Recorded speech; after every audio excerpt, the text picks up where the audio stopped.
Hello મિત્રો, સ્વાગત છે તમારું ફરીથી એક નવા વિડીયોની અંદર। આજના વ્લોગમાં મારે આખા દીમાં જે બધું થાય એ તમને દેખાડવાનું છે, તો આખા વિડીયો તમે જોઈ રાખજો, એન્ડ સુધી જોજો।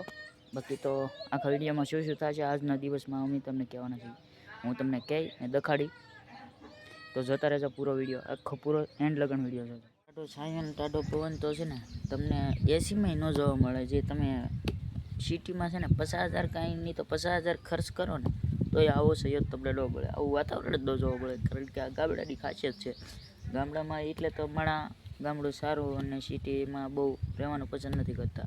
સિટીમાં રહે એને ફાવે હોય છે, પણ અમને તો ગામડામાં જ ફાવે। ગામડામાં જુઓ તમે આમ કેવું શાંતિથી કાંઈ ટેન્શન જ નહીં ને એની માને સુધી એમને બેહો નહીં, તારે ટેન્શન વિનાનું કામનો ધંધો હોય તો કરો, નકર રહીને બેહો શાંતિથી।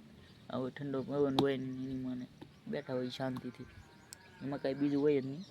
ને આ ચીકુડી જોવો તમે કેવી જાડી છે, આનો સાયો એવો પડે છે ને લીમડો એક ઉપર છે, એનો સાયો જોરદાર પડે છે। લીમડાનો ને વડલાનો સાયો હોય ને જોરદાર હો, તમારી એસી પણ પાછી પાડી દે।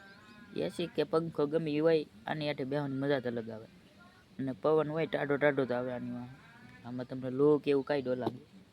એવું છે બધું ડાળિયારી છે, જુઓ તમે કેવું છે, આવા બધા વૃક્ષ જ છે, જો કેટલા બધા ઝાડવા છે। આ ઝાડવાની એટલે જ કહે છે ઘરની બાજુમાં ઝાડવા તો આપણે વાવવા જોઈએ, કારણ કે આવો સાયો છે ને એ આપણે બીજે તાયડો પડે, ઝાડવા રાખવા જરૂરી છે।